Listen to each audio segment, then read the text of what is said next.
uit. Eksodus 17 vers 1. Nadat die hele volk Israel uit die Sinwoestyn vertrek het, het hulle op bevel van die Here van plek tot plek gegaan, totdat hulle by Refidim kamp opgeslaan het. Maar daar was geen water vir die volk om te drink nie. Dit was hier op grond van God se opdrag. As jy gaan lees, die Here het 'n wolkkolom gegee in die dag, en as hierdie wolkkolom beweeg, dan beweeg Israel. Hierdie klomp, hulle trek saam. In die nag is daar 'n vuurkolom.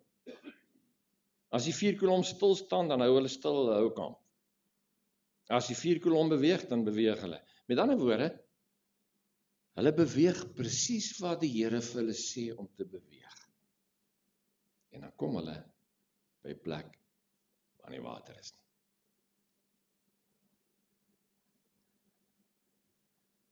Vers 2.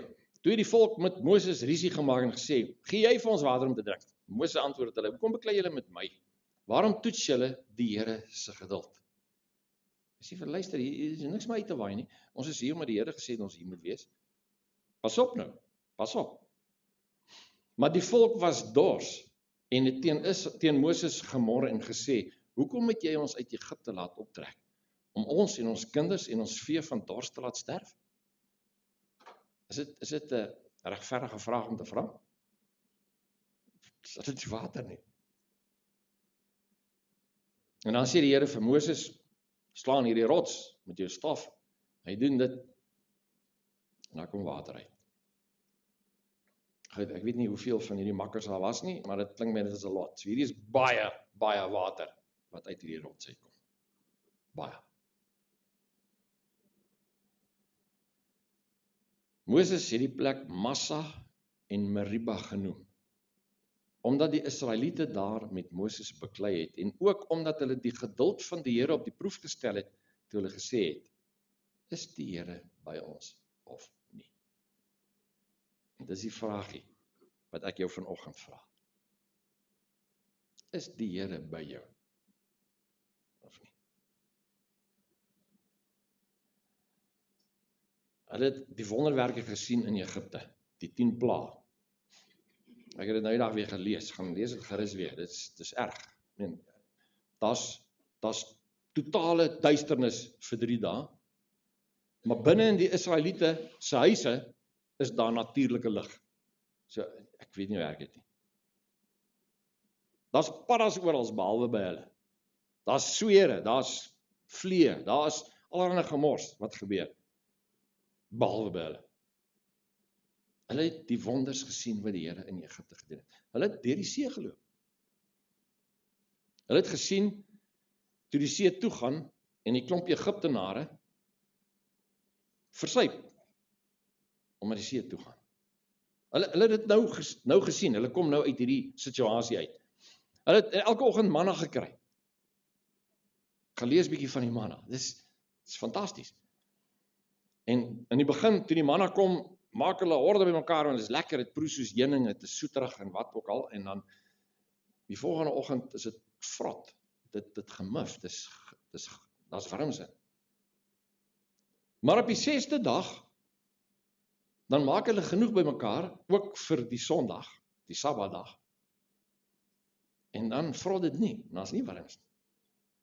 Hulle sien nie die wonderwerk aan mekaar gebeur. Hulle is deur hierdie ding, die kwartels. Israel sien die hand van die Here elke dag in hulle lewens. Die wolkkolom, die vuurkolom. Dit is bonatuurlik. Dit is daar elke dag, jy kan dit sien. Nou kom hulle in 'n plek waar nie water is nie, omdat die Here hulle soontoe gelei het. En die volgende oomblik trek hulle 'n klein koppie en hulle begin bang word. En hulle is angstig en sê, ja, dit is verby met ons. Ten spyte van wat hulle gesien het. Kyk Psalm 95 vers 6. Kom ons val in eerbetoon voor hom neer. Kom ons buig, kom ons kniel voor die Here ons Skepper. Hy is ons God en ons is sy volk, sy kudde, sy skape deur sy hand versorg. As jy vandag maar na hom wou luister. Moenie hardkoppig wees soos destyds by Meriba, soos die dag by Massa in die woestyn nie, waar julle voorvaders maar uitgetart het en my geduld beproef het, hoewel hulle gesien het wat ek gedoen het. Wat het God al in jou lewe gedoen? Kom ek sê nou vir jou, behalwe dat jy vandag nog lewe, behalwe dat jy vandag kos het om te eet, klere om aan te trek, plek om te bly, sê ek nou vir jou, die Here het jou Ali gered, miljoene keer al, want die vyand wil jou uithaal. Wat het God al in jou lewe gedoen? En dan kom jy by 'n punt, waar dinge skeefloop, en sleg lyk, dan begin jy wonder, is God by ons, of nie? Job 5 vers 7 sê, die mens is vir teëspoed gebore, so seker as wat vonke boontoe vlieg. Man is born for trouble. So ek het vir jou hierdie goeie nuus vanoggend. Hoor nou mooi. Jy sal moeilikheid hê. Jy sal dalk pyn hê. Jy sal tye beleef wat jy voel, ek kan nie meer. Ek wil opgee. Jy sal moeg word. Jy sal getoets word. Hierdie goed kom. Dit wat jy deurstaan het tot nou toe, goed gedoen. Dit wat dalk nou in jou lewe aangaan, byt vas. Maar weet net, môre, volgende week, die week daarna, die maand daarna, die res van hierdie jaar, ons weet nie wat dit inhou nie. Ons leef in die vyand se terrein. Hierdie is die gebroke werklikheid. Die natuur wat vir ons so mooi is, waarin ons leef, is vervloek. Dis onder 'n vloek, as gevolg van sonde. Dit is waar ons lewe. En Satan is God van hierdie wêreld. En hy jaag aan. En dit raak jou. Dit gaan jou raak. Wat is dan in jou hart, wanneer dit gebeur?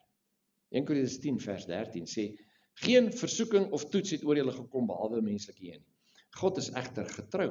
Hy sal nie toelaat dat julle bo julle vermoë versoek word nie, maar sal saam met die versoeking ook uitkoms gee, sodat julle dit kan verduur. Maak nie saak wat aangaan nie, hierdie skrif is nog daar. 1 Korintiërs 10:13. Wat ook al gebeur in jou lewe, sal nie so erg wees, dat jy dit nie kan hanteer nie. Dit kan erg wees, dit kan kwaai wees, maar nie so erg, dat jy dit nie kan hanteer nie. Want die Here gee altyd 'n uitkoms, as jy net by hom uitkom, as jy aan hom vashou. Romeine 8 vers 37, in alles is ons selfs meer as oorwinnaars deur hom wat sy liefde aan ons bewys het. Jy moet iets oorwin om 'n oorwinnaar te wees. Weet jy, dis hoe dit werk. As jy nie veg nie, as jy nie opstaan en sê tot hier toe en nie verder nie, ek gaan hierdie ding doen, ek gaan dit regkry. As jy dit nie doen nie, dan sien jy oorwinnaar nie. Dis Jakobus wat skryf.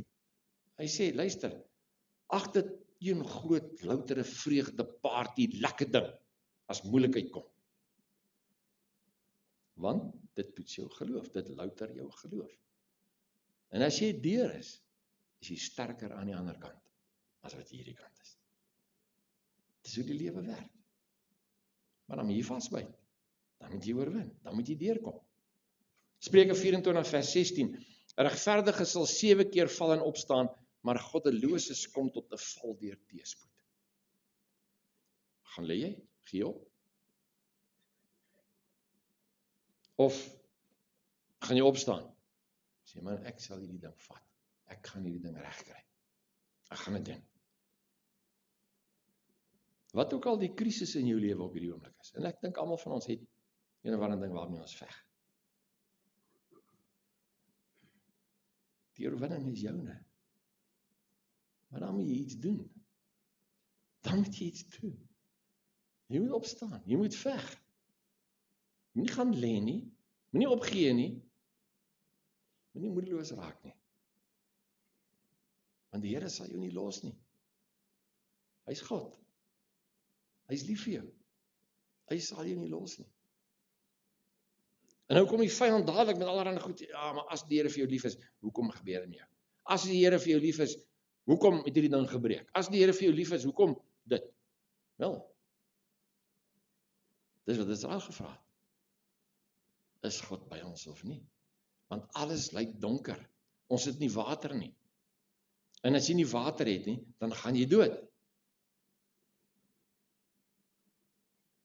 Is God by jou? Of is hy nie? Psalm 34 vers 20.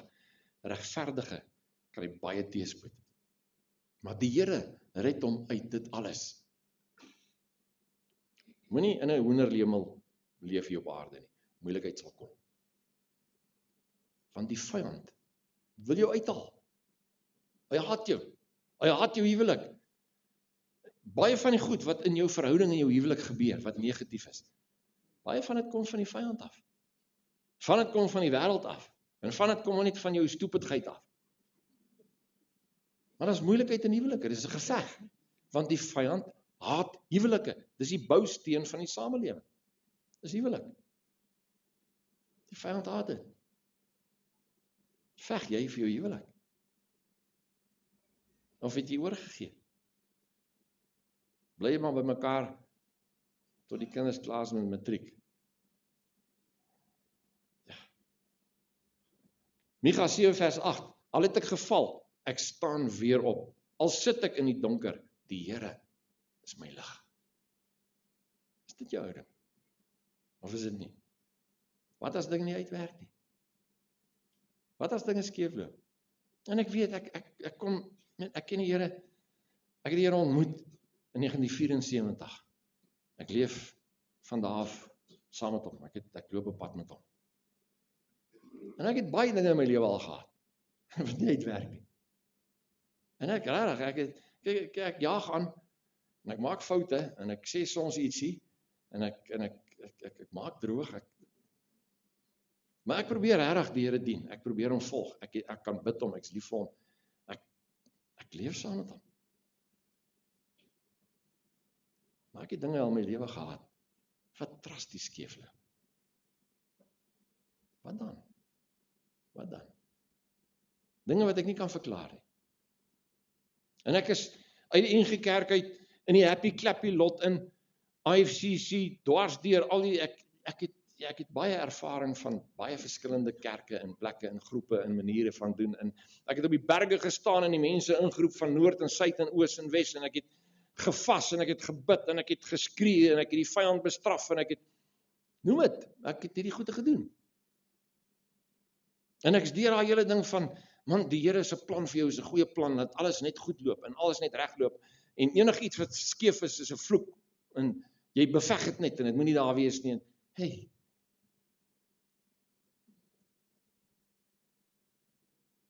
ek sê net vir julle, op hierdie stadium, weet ek bitter min. Ek weet bitter min. Ek weet nie wat sy antwoord nie. Ek weet nie wat sy resep nie. Daar's nie 'n 3-punt of 'n 4-punt of 'n 5-punt of 'n 12-punt plan wat vir my gewerk het nie. En ek het hulle almal al probeer. Die wat vir my gelyk het, daar's bietjie ietsie in. En ek veg. En ek het dinge in my lewe wat skeefloop. Want ek leef behind enemy lines. Maar dit sê ek vir julle. Ek sal nie ophou glo nie. En ek sal nie gaan lê nie. En al verstaan ek nie, al weet ek nie. Ek weet, God is God, en hy is op die troon, en hy sal my nie los nie. Psalm 34 vers 18, if your heart is broken, you'll find God right there. If you kicked in the gut, he'll help you catch your breath. En ek het daarvan ook ervaring. Nee, dat ek down and out is, en dan kom die Here, en hy maak 'n plan. Dat ek 'n krisis het, ek weet nie hoe gaan ek hierdie hanteer nie, en bonatuurlik stuur die Here iemand en hy los dit vir my op. Ek het ervaring daarvan. God is God, en hy kan maak wat hy wil. En as hy sê, man, loop links, en ek loop links, en ek loop teen 'n muur vas, dan hoef ek nie te dink, die Here het my gelos nie. Ek het gedoen wat hy vir my sê om te doen. So hy weet, wat is die oplossing? Hy's God. Hy's in beheer. Sy weë is nie my weë nie. Sy manier van dink is nie my manier van dink nie. Hy's God. En ek kan bid hom. Jesaja 50 vers 10. Wie onder julle het ontzag vir die Here, wat luister na die stem van sy diensknegt? Hy wat in die donkerte is, hoor jy? Hy wat in die duister, in die donkerte is, wat geen lig het nie, moet op die naam van die Here vertrou, op sy God steun. Vir jou gesondheid, vir jou huwelik, vir jou verhouding met jou man, jou vrou, jou kinders, jou ouers, vir jou finansies, vir jou bediening, vir wat ook al. As jy voel, hier is 'n donker area, byt vas. Die Here het nie verander nie. Hy's in beheer. Hy weet wat hy doen. Hebreërs 11 vers 6. Sonder geloof is dit onmoontlik om God te behaag. Wie tot God nader, moet glo dat hy bestaan en dat hy die wat hom ywerig soek, beloon. Hy's God. Leef jy in geloof? Of is jou geloof wensdenkery? Sien, party van ons leef nie in geloof nie. Ons het hierdie illusie, ons het hierdie weird ding in ons koppe, hierdie wensdenkery. Wensdenkery glo in uitkomste. Met ander woorde, ek bid oor 'n ding, ek het hierdie moeilikheid en dit moet nou so regkom. En as dit nie so regkom nie, dan het die Here my gelos. Hy het my geval. Dit is wensdenkery. Geloof, glo in God se karakter. En jy moet mooi verstaan, God is die hoogste enkele entiteit wat daar is. Hy's God, hy's bo alles en almal. Hy's God. Wat beteken, hy kan maak wat hy wil. Hy kan maak wat hy wil. Hy kan wees wat hy wil wees. Maar, hy kom na ons toe en hy sê, luister, ek is liefde. Ek is getrouheid. Ek is regverdigheid. Ek is eerlikheid. Dis wat hy kies om te wees. Niemand dwing hom nie, niemand maak hom nie. As niemand hoor as hy wat vir hom 'n reël gee en sê, maak so nie. Hy is goed, net omdat hy wil wees. God is God. Dis sy karakter. Hou jy daaraan vas? Of is jou geloof gebou op gebedsverhoring? Dit wat jy kan sien gebeur, omdat jy die regte knoppie gedruk het. Geloof in God se karakter. Wensdenkery is gebaseer op begeertes, aannames. Dis wat die Here moet doen, of behoort te doen. Nee, geloof is gebaseer op God se woord. Wat sê hy? Wat doen hy? Wie is hy? Dis geloof. Hy is besig met jou. Filippense 1 vers 6 sê, die werk wat hy in jou begin het, sal hy voleindig tot op die dag van Jesus Christus. Hy is besig met jou, hy sê nie los nie. Want hy is lief vir jou. Hoe snaaks dit ook al, hoe weird dit mag klink vir jou. Vir jou, met jou potsierlike lyf en jou snaakse neus, die Here is vir jou lief. Hy het jou gemaak, hy hou van jou. Hy is besig met jou. So, dis die realiteite, ons leef in realiteite. Goed op aarde breek, dinge loop skeef, dinge is verkeerd. Is nie te sê jy het verkeerd gehoor nie, jy het reg gehoor. As iets skeef loop, is nie omdat jy verkeerd gedraai het nie. Israel het God gehoor, hulle het gevolg waar die wolkkolom en die vuurkolom hulle lei en hulle loop hulle vas teen 'n plek waar nie water is nie. Jy het reg gehoor. Moenie jouself betwyfel nie. Jy het reg gehoor. En as dit 'n krisistyd is normaal. As dit oorweldigend is en jy voel, ek weet nie hoe gaan ek hierdie hanteer nie. Dis ook normaal. Dis wat die vlees doen, dis wat die ou mens doen. Maar God is God. Hy sê soos ons nie. God is God. En hy sê, ek gaan jou help. Ek kies jou. Hy het 'n plan. Hy weet wat hy doen. Op sy tyd. Nie ons tyd nie. Sy tyd. Hy weet. So, wat is jou opdrag? In elke krisis, elke moeilikheid wat daar kom, gee die Here vir jou uitkoms. Dis wat ons gelees 1 Korintiërs 13, vers 10. Die Here gee 'n plan uit. Maar jy moet uitvind wat die plan is. En jy moet dit doen. As jy sit met hoë bloeddruk, en hierdie ding maak jou gedaan, en jy weet nie wat om te maak nie, kry by die Here 'n plan. Kry by hom 'n plan. En begin dit doen. As dit beteken, jy moet begin oefen, jy moet begin swem, jy moet begin om die blok stap. As jy voel die plan is 'n halwe blik kondensmelk 'n dag, wat jy ook al dink die plan is, doen net iets. Doen net iets. Jy het 'n opdrag. Begin dit doen. Dis hoe die Here werk in die Bybel, dwarsdeur. Hy sê vir Elia, gaan na die weduwee toe. En hy sê vir haar, luister, maak vir my 'n bietjie brood. Sy sê, hierdie is die laaste meel wat ek het. Laaste meel, dis die laaste. As ons dit geëet het, ek en my laaitjie, dan is dit verby met hom. Hy sê, nee, maak dit, gee dit vir my. En omdat sy in gehoorsaamheid dit doen, raak dit nie op nie. Naaman, melaatsheid. Die Here sê vir hom, doop jouself 7 keer in die Jordaan. Hy sê, ek gaan dit nie doen nie, is 'n vuil rivier, die riviere by my is beter. Sy ouens praat hom om en hy doen dit, en hy kom gesond uit. Hierdie wat ons nou gelees het, van Meriba.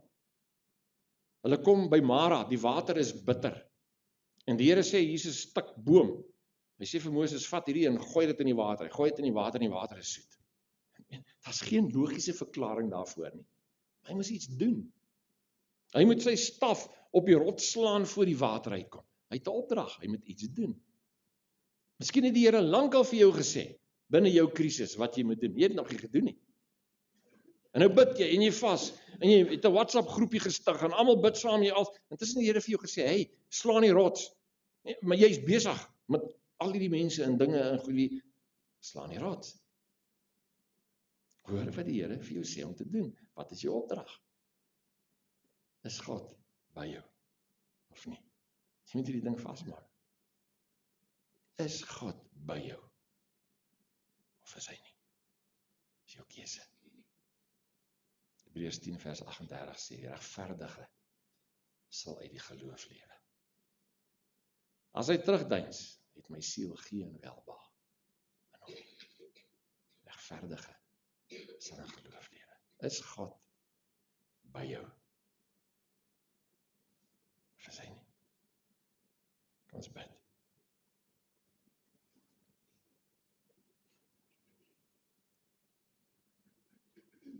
Here, U is nie 'n mens dat U kan lieg nie.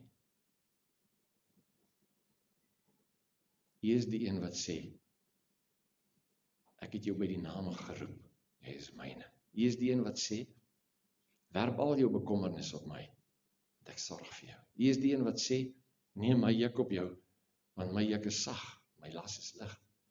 U is die een wat sê, ek sal jou nie los nie, jy is in die holte van my hand. Here, ek vra dat U ons sal help, dat met al die beskuldigings, die innuendos, die valsheid, die leuns van die vyand van die wêreld, wat U probeer minder maak. Help ons, Here, om U te vat op U woord. En maak nie saak wat gebeur nie, maak nie saak wat aangaan nie. U is God. En U sal ons nie los nie. Ons kyk na U. En ek wil vra, Here, as iemand is, wat U lankal gesê het, wat gedoen moet word, en dit nog nie gedoen het nie, sê net nie weer. Sê dit bietjie harder. Kom help ons. U is God, U is op die troon. Niemand kan U afhaal nie. U is in beheer. Dinge gaan uitwerk, soos U dit wil hê. U is God, U is die Heilige, en U is by ons.